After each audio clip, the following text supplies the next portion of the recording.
नमस्कार दोस्तों, आज की बड़ी खबरों में आपका स्वागत है। चलिए नजर डाल लेते हैं आज की बड़ी हेडलाइंस पर। लगातार 12वें दिन महंगा हुआ पेट्रोल डीजल, फटाफट जानिए नई कीमतें। इसके बाद हम जानेंगे दिल्ली एनसीआर में कोरोना से हालत गंभीर, गृह मंत्री अमित शाह की बैठक में पहुंचे केजरीवाल। इसके बाद हम जानेंगे केंद्र सरकार का बीएसएनएल और एमटीएनएल का आदेश, 4G के लिए चीनी उपकरणों के इस्तेमाल पर रोक लगाई। इसके अलावा कोरोना अलर्ट, लगातार दूसरे दिन 500 से ऊपर केस, 11 मौतें, सूर्य ग्रहण पर कुरुक्षेत्र में 19 से 21 तक कर्फ्यू। अगली बड़ी खबर में हम जानेंगे सुशांत के करीबी दोस्त से पूछताछ, रिया चक्रवर्ती पुलिस स्टेशन पहुंची। खुदकुशी से 3 दिन पहले सुशांत ने नौकरों को तनख्वाह दी थी, कहा था अब पैसे नहीं दे पाएंगे। आज की पहली बड़ी खबर में पेश है चीनी बीमारी का बिल्कुल ताजा अपडेट पूरे देश भर से। देश में कोरोना मरीजों की संख्या बढ़कर 3,67,705 हो गई। केंद्रीय स्वास्थ्य मंत्रालय ने बताया कि पिछले 24 घंटे में 1,62,000 टेस्ट हुए। इसके साथ देश में अब तक 62,49,668 सैंपल की जांच हो चुकी है। उधर बुधवार को एक दिन में सबसे ज्यादा 13,107 मरीज सामने आए और 341 ने जान गंवाई। दिल्ली में रिकॉर्ड 2,414 और उत्तर प्रदेश में 583 रिपोर्ट पॉजिटिव आई। तमिलनाडु में संक्रमितों का आंकड़ा 50,000 के पार हो गया। यह महाराष्ट्र के बाद दूसरा से संक्रमित राज्य है। इसी बीच खबर है कि केंद्रीय जांच एजेंसी में 4 महिला कर्मचारी पॉजिटिव मिली।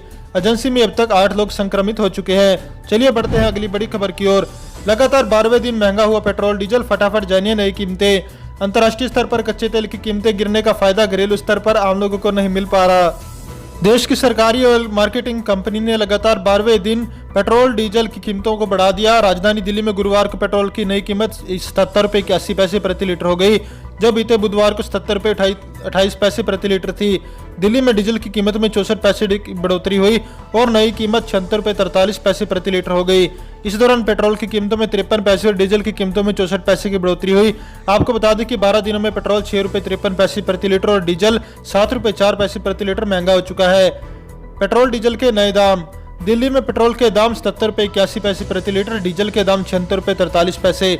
लखनऊ में पेट्रोल के दाम 78 रुपये 97 पैसे और डीजल के दाम 69 रुपये 29 पैसे प्रति लीटर है। दोस्तों, बात करेंगे आज की अगली बड़ी खबर की।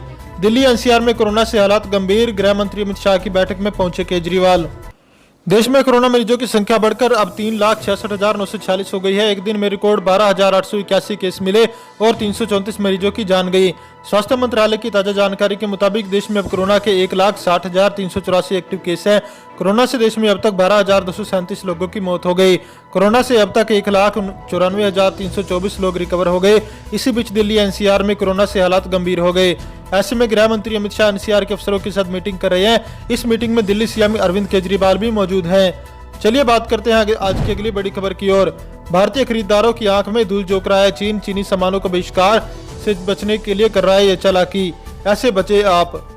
भारत और चीन के बीच चल रही बॉर्डर टेंशन की वजह से भारत के लोग चीनी सामानों का बहिष्कार कर रहे हैं। पूर्वी लद्दाख के गलवान घाटी में हिंसक झड़प के बाद लोगों का गुस्सा बढ़ गया। इस डर के बीच चीन अपने सामान को भारत से बेचने के लिए नई नई रणनीति बना रहा है। चीन उन चालाकियों में जुट गया जिससे अधिकतर भारतीय खरीदारों को पहली नजर में यह पता ही न चले कि प्रोडक्ट चाइनीज है। आइए आपको बताते हैं कि चीनी की उन रणनीतियों के बारे में जिसकी आड़ में वह भारतीय उपभोक्ताओं की आंखों में धूल झोंक रहा है। कोई प्रोडक्ट किस देश में बना है यह पैकेट और प्रोडक्ट पर लिखा होता है। जैसे भारत में बने प्रोडक्ट पर लिखा होता है मेड इन इंडिया, इस तरह चाइनीज प्रोडक्ट्स पर लिखा होता था मेड इन चाइना। यानी यह पहचान करना बहुत आसान था कि कौन सा सामान भारतीय है और कौन सा चाइनीज। चलिए जानते हैं अगली बड़ी खबर में क्या है। केंद्र का सरकारी कर्मचारियों को तोहफा, एनपीएस छोड़ पुरानी पेंशन योजना का ले सकते हैं लाभ।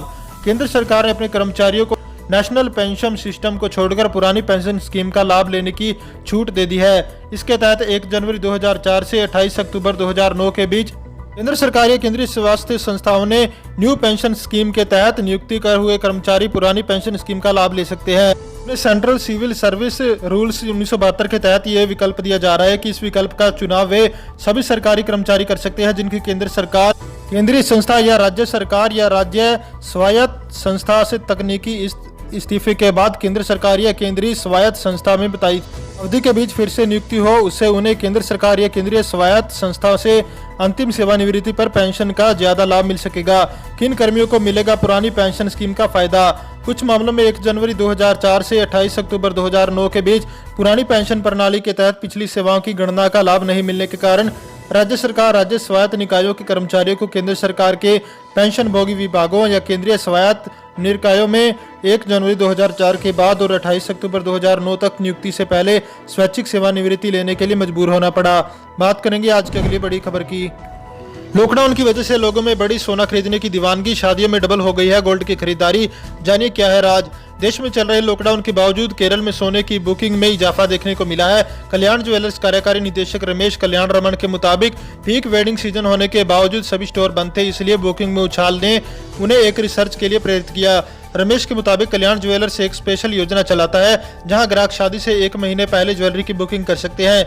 उन्होंने बताया कि जिन ग्राहकों ने 5 लाख का सोना बुक किया था वे उसको बढ़ाकर 10 लाख तक का सोना खरीद रहे हैं। कल्याण रमन के मुताबिक आउटडोर एक्टिविटी, वेन्यू, दावत और फोटोशूट पर लोगों का खर्च लॉकडाउन के कारण कम हो रहा है, लेकिन उनके पास बजट का पैसा है, इसलिए वे उस पैसे से सोना खरीद रहे हैं। बात करेंगे आज की अगली बड़ी खबर की। लगातार दूसरे दिन 500 से ऊपर केस, 11 मौतें, सूर्य ग्रहण पर कुरुक्षेत्र में 19 से 21 तक कर्फ्यू। प्रदेश में पहली बार कोरोना के लगातार दूसरे दिन 500 से ज्यादा नए केस सामने आए। बुधवार को 566 नए मरीज मिले। 11 लोगों की जान चली गई। गुड़गांव व फरीदाबाद में 5-5 और करनाल में 1 मरीज की मौत हुई। अब तक कुल 138 लोगों की जान जा चुकी है। इनमें से 51 जान अकेले गुड़गांव में गई।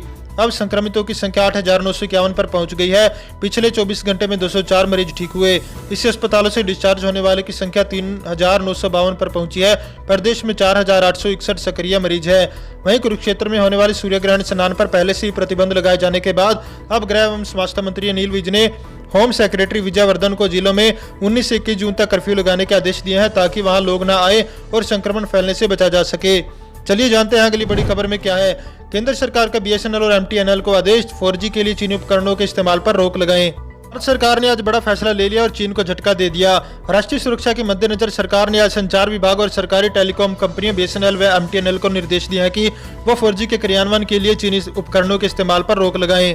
सरकार ने इस बारे में सभी टेंडर्स को खत्म करने का आदेश दे दिया है और नए टेंडर निकालने की प्रक्रिया जल्द शुरू की जाएगी। सरकार चीनी कंपनियों को 4G के लिए कोई नए टेंडर नहीं देगी और नए सिरे से टेंडर निकाले जाएंगे। सरकार ने निजी कंपनियों को भी यह निर्देश देने की प्रक्रिया शुरू कर दिया है। इस तरह भारत में चीनी सामान को कम करने की दिशा में बड़ी पहल कर दी गई है, जिससे चीनी सामानों के उपयोग को कम किया जा सके। इस कदम के हाल ही में प्रधानमंत्री नरेंद्र मोदी के आत्मनिर्भर भारत अभियान के तहत भी माना जा सकता है। 15-16 जून की रात को लद्दाख क्षेत्र के गलवान घाटी में भारतीय सेना और चीनी सैनिकों के बीच हिंसक झड़प हुई, जिसमें भारत के 20 वीर जवान शहीद हो गए। इस संघर्ष में चीन के भी 43 सैनिक हताहत हुए बताए जा रहे हैं, लेकिन चीन ने कोई भी आधिकारिक बयान इस पर नहीं दिया। चलिए जानते हैं अगली बड़ी खबर में क्या है। मनीष सिसोदिया संभालेंगे स्वास्थ्य मंत्रालय की जिम्मेदारी, सत्येंद्र जैन का चल रहा है कोरोना इलाज। दिल्ली के स्वास्थ्य मंत्री सत्येंद्र जैन की अनुपस्थिति में उप मुख्यमंत्री उनके विभाग की जिम्मेदारी संभालेंगे। सत्येंद्र जैन के सभी विभाग की जिम्मेदारी मनीष सिसोदिया को सौंप दी गई है। दरअसल दिल्ली के सत्येंद्र जैन कोरोना पॉजिटिव पाए गए हैं। उनको तेज बुखार आने के बाद अस्पताल में भर्ती कराया गया था। उनका अभी तक 2 बार कोरोना टेस्ट हो चुका। बुधवार शाम आई कोरोना टेस्ट की दूसरी रिपोर्ट में स्वास्थ्य मंत्री कोरोना पॉजिटिव निकले। पिछले दिनों केंद्रीय गृह मंत्री अमित शाह के साथ हुई बैठक में सत्येंद्र जैन शामिल हुए थे। दिल्ली के मुख्यमंत्री अरविंद केजरीवाल, उप राज्यपाल अनिल बैजल के साथ भी वह लगातार कई बैठकों में शामिल हुए। उप मुख्यमंत्री मनीष सिसोदिया के साथ भी वह कई बैठकों में शरीक हुए हैं। अगली बड़ी खबर, चीन के खिलाफ प्रतिशोध का भारत का पहला कदम, टेलीकॉम क्षेत्र में चीनी कंपनियों पर लगेगा प्रतिबंध। सीमा विवाद को लेकर भारत के साथ खूनी संघर्ष का बदला मैदान जंग में भारत किस तरह लेगा यह भविष्य की बात है, लेकिन तत्काल प्रभाव से चीन की आर्थिक रूप से घायल करने की तैयारी हो गई है। बुधवार को सरकारी स्तर पर फैसला हो गया कि टेलीकॉम मंत्रालय के अधीन काम करने वाली कंपनी बीएसएनएल की 4G टेक्नोलॉजी की स्थापना में चीन की कंपनियों को दूर रखा जाएगा। उच्च पदस्थ सूत्रों के अनुसार संचार मंत्रालय ने बीएसएनएल को इसका निर्देश दे दिया है। इस दिशा में जारी टेंडर्स को रिवर्स करने का भी फैसला किया गया। साफ है कि चीनी कंपनियां अब इससे बाहर की जाएंगी। मृत प्राय हो चुकी बीएसएनएल को रिवाइव करने के लिए इन दिनों संचार विभाग की तरफ से कई प्रयास किए जा रहे हैं। बीएसएनएल के 4G सेवा की स्थापना उनमें से एक है। 4G सेवा की संस्थापना के लिए टेंडर की प्रक्रिया चल रही है। सूत्रों के मुताबिक इस टेंडर में चीनी कंपनियों को रोकने के लिए टेंडर को नए नियमों के साथ फिर से जारी करने का निर्देश दिया गया। चीनी उपकरणों को लेकर भारत सरकार के सख्त रवैये को देखते हुए अब 5G टेक्नोलॉजी के टेंडर में भी चीनी कंपनियों को दाल गलने की संभावना नहीं है। ये चीन के लिए बड़ा नुकसान होगा। चलिए जानते हैं अगली बड़ी खबर में क्या है। नोएडा प्रशासन पर फिर बरसा सुप्रीम कोर्ट, यूपी सरकार से हल्फनामा दाखिल करने को कहा। सुप्रीम कोर्ट बुधवार को नोएडा प्रशासन पर फिर बरसा। सुप्रीम कोर्ट ने कहा कि समस्या से इनकार न करे। सुप्रीम कोर्ट ने अस्पताल के बिस्तर के लिए धक्के खाने वाली एक गर्भवती महिला की मौत पर चिंता जताई। सुप्रीम कोर्ट ने एसजी तुषार मेहता से हस्तक्षेप करने के लिए कहा। कोर्ट ने नोएडा प्रशासन से यह भी सुनिश्चित करने के लिए कहा कि नोएडा में क्वारंटीन के अलग दिशा निर्देश हो। यूपी सरकार को 2 सप्ताह में एक विस्तृत हलफनामा दाखिल करने को कहा। पिछली सुनवाई में सुप्रीम कोर्ट ने एस्मियोपैथिक संक्रमित लोगों को होम क्वारंटीन करने की बजाय संस्थागत क्वारंटीन कराए जाने को लेकर नोएडा जिलाधिकारी के आदेश को आलोचना की। सुप्रीम कोर्ट ने कहा था कि राष्ट्रीय दिशा निर्देशों के विपरीत दिशा निर्देश नहीं हो सकते, ऐसी स्थितियां परेशानी पैदा कर सकती है। बात करेंगे आज की अगली बड़ी खबर की। सुशांत की करीबी दोस्त से पूछताछ। रिया चक्रवर्ती पुलिस स्टेशन पहुंची। खुदकुशी से 3 दिन पहले सुशांत ने नौकरों को तनख्वाह दी थी, कहा था अब पैसे नहीं दे पाएंगे। अभिनेता सुशांत सिंह राजपूत आत्महत्या मामले में पुलिस लगातार उनके करीबियों से पूछताछ कर रही है। गुरुवार को उनकी फ्रेंड और अभिनेत्री रिया चक्रवर्ती को पुलिस ने पूछताछ के लिए बांद्रा पुलिस स्टेशन बुलाया है। कहा जा रहा है कि रिया ही सुशांत के सबसे करीब थी। इससे पहले बुधवार को पुलिस ने कास्टिंग डायरेक्टर मुकेश छाबड़ा को बांद्रा पुलिस स्टेशन में बुलाया था। यहां उनसे करीब 7 घंटे तक पूछताछ हुई। मुकेश सुशांत के बहुत करीबी थे, उनके साथ फिल्म की थी। मुकेश सुशांत की आदतों और उनके ड्रीम क्या थे, इन सब के बारे में बात हुई। मुकेश ने पुलिस को बताया कि सुशांत कभी उनसे निजी बातें शेयर नहीं करते थे, न कभी इस बात का उन्हें एहसास हुआ था कि सुशांत किसी डिप्रेशन में है। अगली बड़ी खबर। चालबाज चीन की स्ट्रेटेजी लंबे समय से भारत को घेर रहा। पड़ोसी देशों को कर्ज देकर कब्जा बढ़ा रहा है। पाकिस्तान समेत 5 देश चीन के इशारे पर चल रहे। चीन में सदियों से यह कूटनीति रही है कि आगे बढ़ना हो तो कदम पीछे हट जाओ। लक्ष्य पूरा करने के लिए 1 दशक पहले योजना बनाना शुरू करो।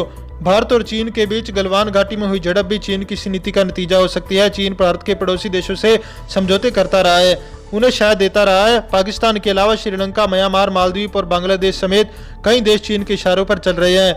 पाकिस्तान पूरी तरह चीन पर निर्भर। एक दौर था जब शक्तिशाली देश छोटे देशों की सुरक्षा के बदले उनसे सालाना फिरौती लेते थे। चीन अभी भी इसी नीति पर चल रहा है।